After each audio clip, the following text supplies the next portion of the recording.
Bienvenue sur la chaîne YouTube de l'Église La Bonne Nouvelle. Nous allons écouter le message que Dieu a mis sur le cœur de pasteur.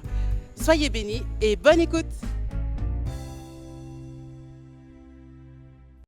Bon d'être avec vous dans la maison de Dieu. Je crois que la plupart de ceux qui viennent ici désirent continuer à grandir dans leur foi. De nombreux Tahitiens sont très doués dans le fait de travailler dans le jardin. Imaginez si rien ne poussait dans votre jardin. Comme ce serait triste et frustrant. Dieu est le meilleur jardinier de l'univers. Et avec son aide, nos vies continueront de grandir et de s'épanouir de belles manières. Juste avant le message, prions. Seigneur, nous sommes tellement reconnaissants pour le travail que tu as commencé dans nos vies. Mais nous sommes encore plus reconnaissants que tu continues à travailler si patiemment et si fidèlement chaque jour. Nous voulons coopérer avec tes efforts. Nous voulons voir une croissance continue et de grands fruits dans nos vies. Nous te donnons toute la gloire au nom puissant de Jésus. Amen. Amen. J'aimerais commencer par une histoire que j'ai lue sur une équipe de football américain. C'était une équipe universitaire connue sous le nom de Northwestern Wildcats. En 1995, ils ont connu l'une des saisons les plus remarquables de l'histoire du football universitaire. Avant cela, ils étaient connus comme une équipe perdante. À un moment donné, ils avaient même établi un record en perdant 34 matchs à la suite. Ils n'avaient pas connu de saison gagnante depuis 24 ans. Puis, en 1995, avec leur entraîneur Gary Barnett, tout a changé. Ils ont eu une saison phénoménale. Ils sont devenus l'une des meilleures équipes de la nation. Leur entraîneur a remporté 17 prix nationaux d'entraîneur de l'année. Puis, en 1996, l'équipe se prépara pour une nouvelle saison. L'entraîneur savait qu'il allait devoir se battre contre la tendance naturelle à regarder en arrière à l'année 1995. Il a donc convoqué l'équipe à une réunion. Il a commencé à distribuer à chaque joueur des affiches qui montraient leurs accomplissements. Tout le monde a applaudi et célébré les victoires de leurs coéquipiers. Ils ont applaudi très fort lorsque le coach a brandi l'affiche montrant les 17 prix qu'il avait lui-même remportés. Puis, alors que les applaudissements s'apaisaient, l'entraîneur s'est dirigé vers le côté de la scène. Il s'est tenu à côté d'une poubelle sur laquelle était écrit 1995. Il a jeté un regard admiratif à son affiche. Puis, il l'a mis à la poubelle. Alors que la pièce devenait silencieuse, l'entraîneur a fait un pas en arrière, puis un à un. Les joueurs se sont avancés et ont jeté leurs affiches à la poubelle. Pas longtemps après, elles étaient débordées par tous les accomplissements de la saison précédente. Vous voyez, l'entraîneur venait de créer un message sans prononcer un mot. Voici le message. Ce que vous avez fait en 1995 était formidable, mes amis. Mais regardez le calendrier. Nous sommes en 1996. La seule façon de continuer à réaliser de grandes choses dans le présent et dans le futur est de laisser le passé derrière nous. Oui, ça restera un agréable souvenir, mais que faisons-nous aujourd'hui? Beaucoup de gens ont fréquenté une église pendant des années. C'est merveilleux de voir leur fidélité à la maison de Dieu. Pourtant, c'est tragique de constater qu'ils ne permettent plus à la parole de pénétrer leur cœur et d'impacter leur façon de vivre. Ils grandissent peut-être physiquement avec l'âge, mais ils ne mûrissent pas dans la foi. Ils continuent simplement de vivre la même année encore et encore au lieu de progresser dans leur foi. Je ne veux jamais que cela soit dit de nous, ici à la Bonne Nouvelle. Nous avons vu que par la foi en Christ, nous pouvons devenir des enfants de Dieu. En tant qu'enfants de Dieu, nous recevons la bénédiction du Père. Le Père nous aime et nous accepte. Il nous invite à nous rapprocher de lui. Nous devons réaliser qu'il ne suffit pas de recevoir la bénédiction du fait d'être des enfants bien-aimés de Dieu. Cette bénédiction s'accompagne d'une responsabilité incroyable et aussi d'une opportunité incroyable. De quoi s'agit-il? Nous sommes invités à modeler nos vies selon notre Père céleste. Ce matin, nous concluons notre série intitulée « Votre Père céleste vous aime ». Il y en a peut-être qui ne sont pas intéressés par cette responsabilité. Ils sont contents d'entendre parler de la bénédiction de Dieu, de son amour et de son acceptation. Ils sont contents de rester dans l'innocence bienheureuse, dans le fait d'être tenu comme un bébé dans les bras du Père, mais ils ne prennent jamais au sérieux leur responsabilité de grandir. Mais ils doivent prendre conscience qu'ils passent à côté de quelque chose de merveilleux. Il est en fait dans notre intérêt de vouloir nous développer et devenir matures en Christ. Pourquoi? Dans 1 Corinthiens, Paul déplore le fait que les croyants soient restés de simples enfants en Christ. Il veut leur donner une nourriture spirituelle solide. Mais ils ne sont pas encore prêts. Il ne peut leur donner que du lait parce qu'ils sont encore livrés à eux-mêmes. 1 Corinthiens chapitre 3, versets 1 à 3. En réalité, frères et sœurs, je n'ai pas pu m'adresser à vous comme des hommes et des femmes conduits par l'Esprit. J'ai dû vous parler comme si vous étiez des hommes ou des femmes livrés à eux-mêmes, comme de petits enfants en Christ.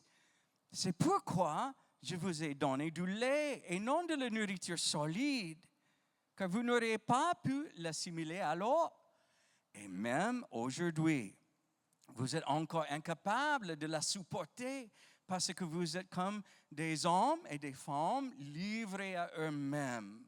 En effet, lorsque vous vous jalousez les uns les autres et que vous vous disputez, n'êtes-vous pas semblables à des hommes livrés à eux-mêmes? Ne vous comportez-vous pas d'une manière toute humaine? Imaginez que tous vos amis vont à un barbecue sur la plage. Ils préparent des steaks, des ribs, du saumon et bien d'autres choses. Quand vous arrivez à la plage, les frisbees volent et les gens rigolent. Mais ce qui attire votre attention, c'est l'odeur merveilleuse qui vient de la grillade. Mais il y a un problème. Vous n'avez pas de dents.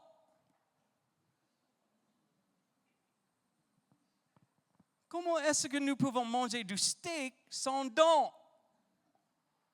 Vous pourriez finir par vous retrouver manger de la purée de petites pois dans un pot pour bébé. À quel point est-ce que cela serait ridicule? Pourtant, tant de fils et de filles de Dieu n'ont jamais grandi dans leur foi. Ils en sont toujours à leur enfant spirituel. Ils ne peuvent pas marcher, ils ne peuvent pas mâcher des aliments solides. Ils ne peuvent pas résister au vent violent de l'adversité. Ils ne connaissent pas la vérité. Ils ne peuvent pas aider quelqu'un d'autre à devenir plus fort dans la foi. C'est formidable lorsque nous possédons pleinement la bénédiction initiale du fait de connaître Dieu comme notre Père parfait. Puis nous recevons une bénédiction et une possibilité supplémentaire qui est celle de grandir pour ressembler et agir comme notre Père céleste. Mais si nous restons simplement au niveau de la première bénédiction, notre vie stagne. Nous passons à côté des bénédictions qui procurent le fait de devenir des adultes spirituels. Éphésiens chapitre 5, versets 1 et 2. Devenez donc les imitateurs de Dieu comme des enfants bien-aimés et marchez dans la charité à l'exemple de Christ qui nous a aimés et qui s'est livré lui-même à Dieu pour nous comme une offrande et un sacrifice de bonne odeur.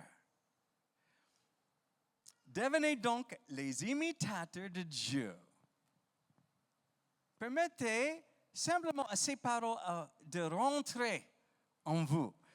Cela signifie que nous devons suivre l'exemple de Dieu. Nous devons faire ce que Dieu fait. Nous devons penser ce que Dieu pense. Nous devons nous occuper des choses de la même manière dont Dieu s'occupe des choses. Nous devons imiter notre Père céleste de la même manière que les enfants imitent leur Père terrestre. Nous avons la responsabilité de grandir, de ressembler et d'agir comme Dieu. Pensez-y du point de vue de Dieu. Dieu nous dit, je veux que tu façonnes continuellement ta vie de sorte à me ressembler. Je veux que tu parles comme moi. Je veux que tu agisses comme moi et que tu penses comme moi de plus en plus. Il y en a peut-être qui se moquent de cela, comme si c'était impossible d'imiter le divin.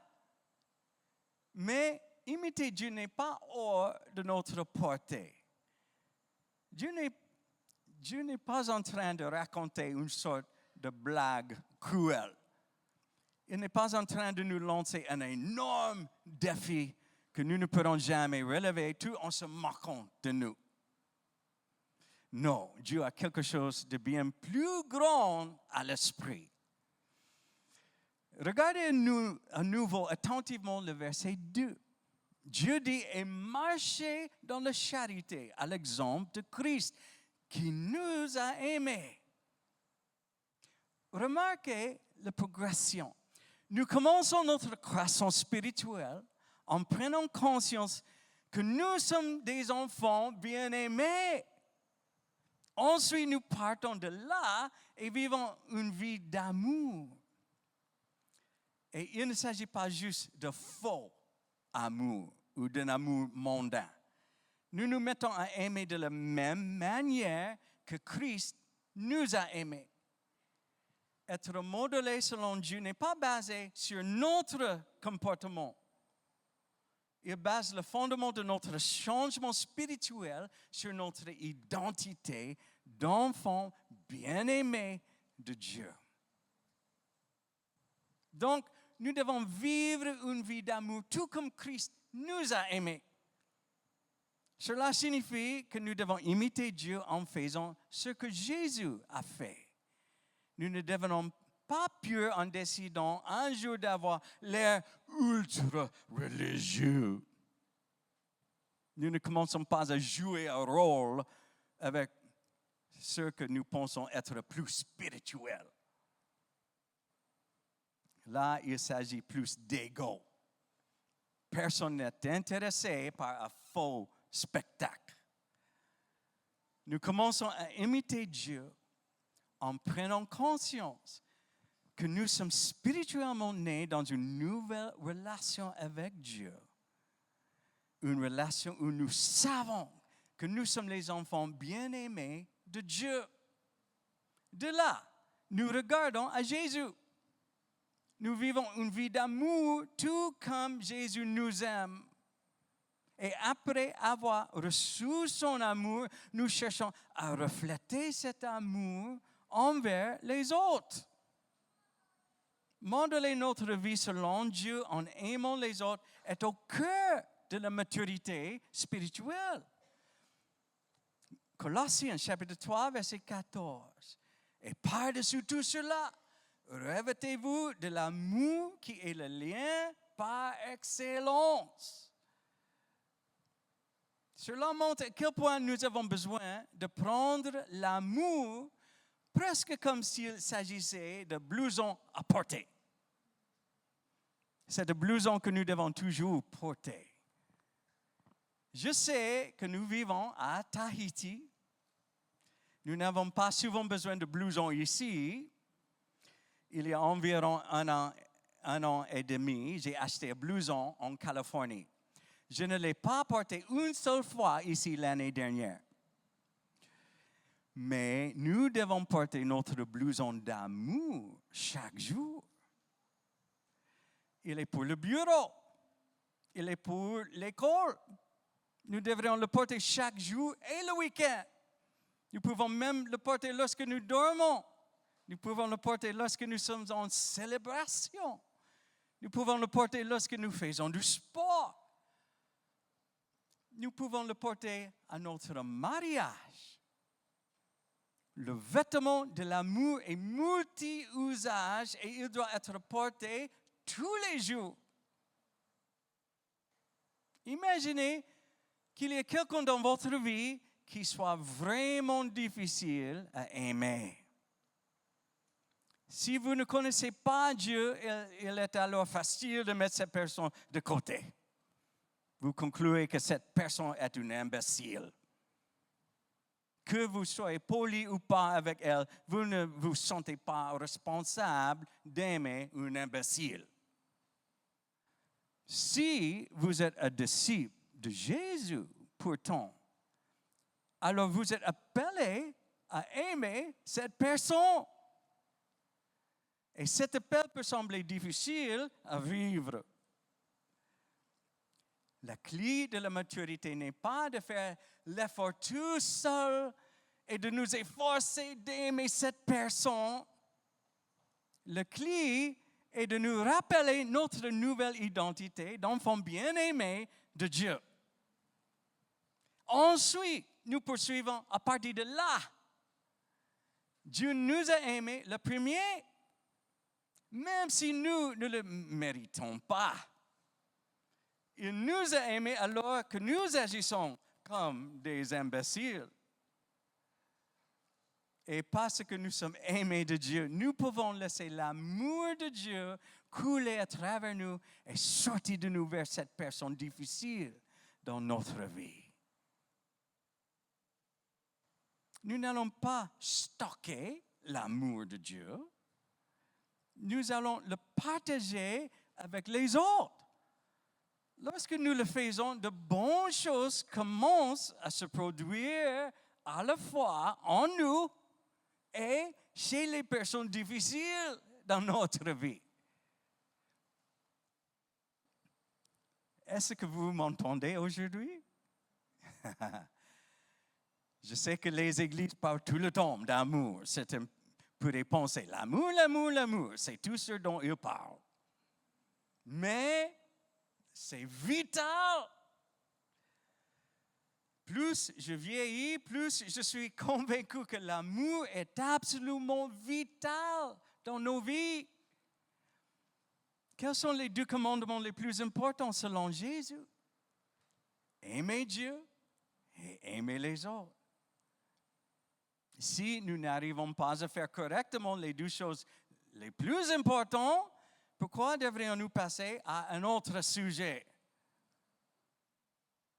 Nous ne pouvons pas juste l'ignorer, l'importance de l'amour dans nos vies, et nous ne devrions jamais juste prendre cela pour acquis ou cesser d'entendre à quel point Dieu nous aime.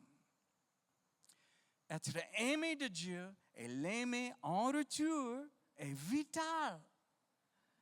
1 Corinthiens, chapitre 8, verset 3. Mais si quelqu'un aime Dieu, celui-là est connu de lui. Récemment, nous avons parlé de nous tenir sous le cascade de l'amour de Dieu. Nous sommes guéris par cet amour. Nous sommes lavés et renouvelés par cet amour. Puis nous pouvons partager cet amour avec toutes les personnes qui nous entourent, même avec les personnes difficiles. Nous sommes connectés à la source de l'amour et nous le déversons simplement sur les autres. En réalité, ce que nous voulons faire, c'est de les encourager à se tenir également sous cette grande cascade. Dans ce bel endroit, nous sommes baignés de compassion. Nous sommes trempés de patience. Nous jouissons de la présence du Seigneur et nous l'adorons. Nous encourageons les autres à expérimenter la bénédiction que nous avons nous-mêmes reçue. Vous avez peut-être remarqué dans Éphésiens chapitre 5 que Paul utilise le mot « donc ». C'est un mot qui renvoie toujours à quelque chose déclaré plus tôt. Dans ce cas, « donc » fait référence à l'encouragement que Paul donne dans le chapitre précédent. Regardez ce qu'il nous enseigne dans Éphésiens chapitre 4, versets 22 à 24.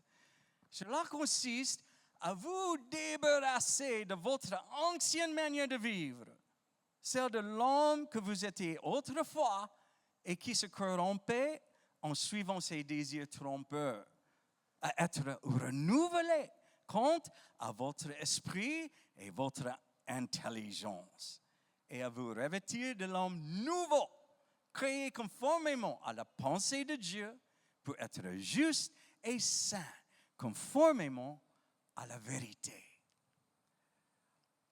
La personne que nous étions autrefois et dont nous devons nous débarrasser est celle que nous étions avant de commencer à suivre Jésus.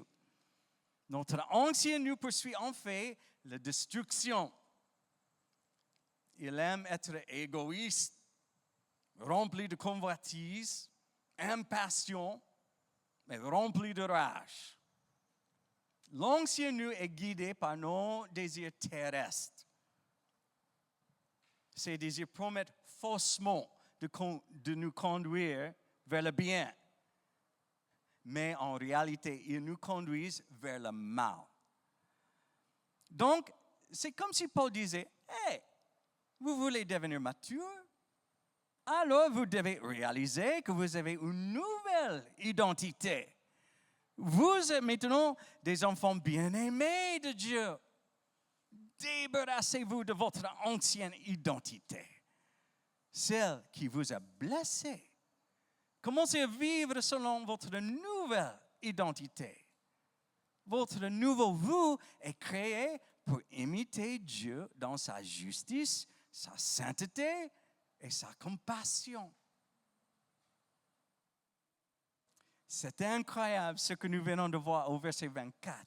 En Christ, nous sommes créés pour être justes et saints, conformément à la vérité. Dieu l'a écrit ici pour que tout le monde puisse le voir. Grandir pour ressembler à notre Père parfait est la chose la plus naturelle que nous puissions faire. Malheureusement, il y a une mentalité dans beaucoup d'églises qui dit ceci. Nous sommes tous des pécheurs et les pécheurs vont pécher. C'est ce que nous sommes et c'est ce que nous faisons. Bien que ce soit vrai que nous ayons toujours tous la capacité de pécher, nous avons aussi la capacité de suivre les traces de notre Père céleste. Nous sommes nés avec une nature pécheresse, mais maintenant, en Christ, tout a changé. Nous ne sommes plus simplement identifiés comme des pécheurs, nous sommes les enfants de Dieu. Nous sommes créés pour être comme Dieu dans sa justice et sa sainteté. En Christ, nous sommes rendus justes, saints et nouveaux. En tant que tel, notre Père nous amène à changer notre façon de penser.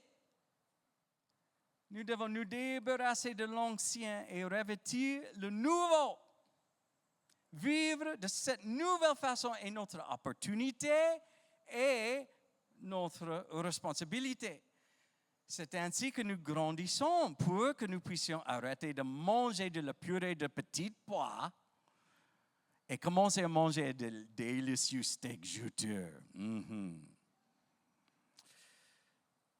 La phrase dans Éphésiens chapitre 4 est une phrase clé. Elle dit à être renouvelé quant à votre esprit et votre intelligence. Notre transformation vers la maturité spirituelle ne se produit pas seulement dans nos cœurs, mais aussi dans notre esprit. Être renouvelé est ultimement l'œuvre du Saint-Esprit dans nos vies. Pourtant, nous avons la responsabilité de nous associer au Saint-Esprit dans cette œuvre de transformation. Notre responsabilité est d'introduire délibérément de nouvelles pensées dans notre esprit. Nous devons nous occuper du jardin de notre esprit et nous débarrasser des mauvaises pensées. Pendant un certain temps, je voyais un jardin très fertile en faisant ma marche le matin. C'était beau. Mais l'année dernière, il a été abandonné. Maintenant, il est rempli de mauvaises herbes. Et il n'a pas fallu longtemps pour qu'il ait l'air aussi terrible. Il faut être vigilant lorsqu'il s'agit d'arracher les mauvaises herbes.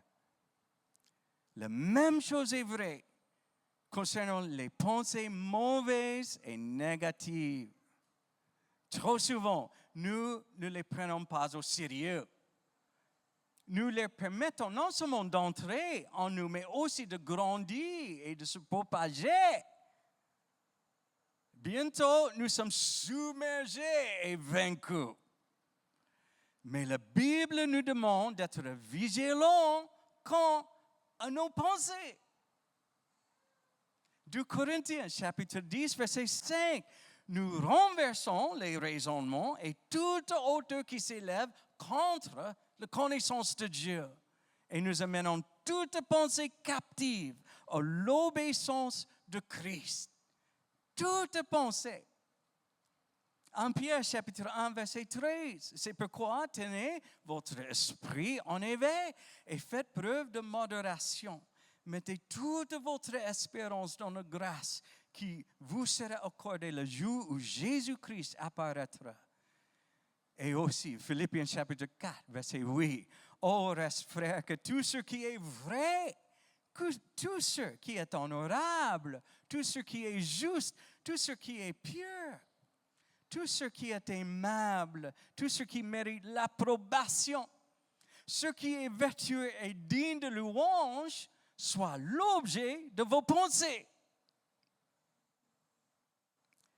Ce processus qui conduit à devenir mature spirituellement est souvent décrit par le mot discipulat. En devenant des imitateurs de Dieu, nous devenons des disciples de Jésus. Nous devenons des personnes qui restent connectées à lui. nous allons là où il va et nous faisons ce qu'il fait. Rappelez-vous que dans la grande mission que Jésus nous a confiée, il ne s'agissait pas juste de baptiser les gens. Il s'agissait aussi de faire des disciples. L'un des versets centraux qui nous orientent vers le chemin du discipulat est 2 Pierre, chapitre 1, verset 3. Par sa puissance, en effet, Dieu nous a donné tout ce qu'il faut pour vivre dans la piété, en nous faisant connaître celui qui nous a appelés par la manifestation de sa propre gloire et l'intervention de sa force. Nous avons tout ce dont nous avons besoin pour vivre une vie pieuse. Sa puissance divine nous a tout donné. Peut-être n'avons-nous pas appris à tout utiliser dans une pleine mesure, mais nous grandissons dans notre compréhension. Et parce que Christ est en nous, nous avons l'espérance de la gloire. Maintenant, lisez 2 Pierre, chapitre 1, verset 4. Ainsi, nous bénéficions des dons infiniment précieux que Dieu nous avait promis. Il a voulu, par ces dons, vous rendre conforme au caractère de Dieu. Vous qui avez fui la corruption que les mauvais désirs font régner dans ce monde. Il nous rend conforme au caractère de Dieu. C'est notre nouvel ADN spirituel à l'œuvre. Grâce à notre naissance spirituelle, nous pouvons partager la nature divine de Dieu. Alors que nous marchons avec Dieu, Dieu nous montre comment vraiment vivre. Je voudrais présenter 3 repères qui se trouvent sur le chemin de la maturité spirituelle. Il s'agit de 3 étapes sur le chemin du discipulat. Alors que nous imitons notre Père céleste, ce sont les 3 repères que nous cherchons. D'abord, nous nous réveillons. Nous nous réveillons et prenons conscience de qui nous sommes et à qui nous appartenons. Nous devons constamment nous rappeler notre nouvelle nature. Plus nous avançons dans notre marche chrétienne, plus nous ressemblons et agissons comme notre Père céleste. Nous regardons constamment notre Père céleste. Nous l'écoutons, nous l'observons à l'œuvre. Pourquoi? Parce que nous voulons prendre exemple sur lui. Et alors que nous imitons notre Père céleste, il nous façonne et nous enseigne constamment. Deuxièmement, nous acceptons les implications et les possibilités de notre nouvelle composition génétique. Si nous vivons vraiment à la lumière de notre nouvelle identité, alors nos vies changent. Par la grâce, nous suivrons délibérément cette nouvelle direction avec notre esprit et notre cœur. L'ancien a disparu, le nouveau est là. Et nous ne tolérons plus le pointeur du péché dans nos vies. Nous disons assez aux anciennes façons de vivre. Nous voulons vraiment vivre au nom de Jésus. Donc, nous rejetons tout fardeau et le péché qui nous enveloppe si facilement. Nous courons avec persévérance dans la carrière qui nous est ouverte. Nous fixons nos yeux sur Jésus. Nous acceptons sa direction dans la réalité de nos vies. Et troisièmement, nous adoptons. Nous sommes appelés à adopter le comportement et le caractère de Dieu. Nous modelons nos vies selon lui. Nous étudions constamment comment Dieu œuvre et agit. Puis, nous l'étudions davantage. C'est l'une des raisons pour lesquelles nous vous encourageons à étudier la parole de Dieu avec nous le mercredi soir. mercredi soir à 19h. 2 Pierre, chapitre 3, verset 18. Au contraire, progressez sans cesse dans la grâce et dans la connaissance de notre Seigneur et Sauveur Jésus-Christ. À lui soit la gloire, dès maintenant et pour l'éternité. Amen. Nos vies sont transformées petit à petit. Notre Père Céleste ne s'attend pas à ce que nous comprenions tout immédiatement. Nous devons continuellement grandir et la croissance est graduelle. Nous devons vraiment nous développer dans notre maturité spirituelle. Dieu veut que nous continuerons à aller de l'avant. Il y a une tendance parmi beaucoup de croyants qui est de simplement chérir leurs souvenirs de victoire et de percées spirituelles passées. Il n'y a rien de mal à cela, mais nous ne devons pas nous contenter de ce que nous avons connu dans le passé. Comme l'a fait cette équipe de football américain, nous reconnaissons qu'il reste encore beaucoup à faire aujourd'hui.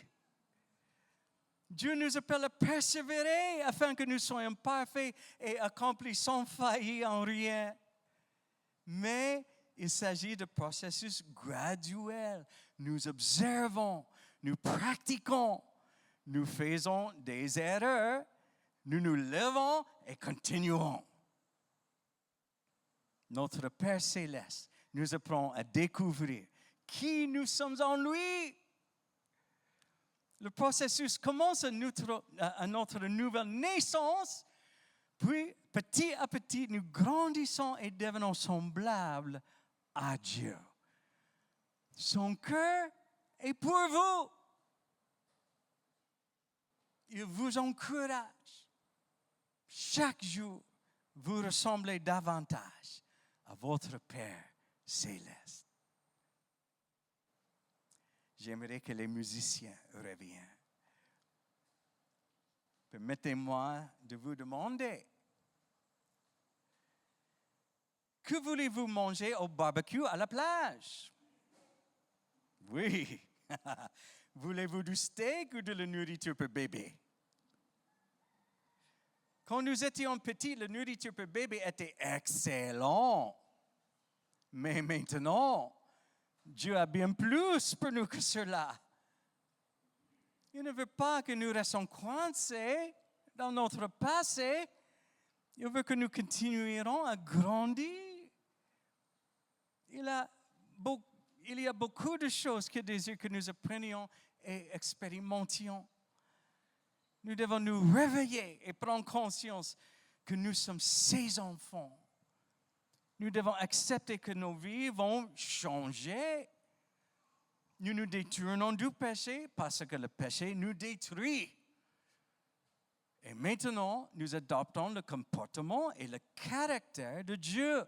Nous continuons à chercher à mieux le connaître dans sa parole et dans sa présence.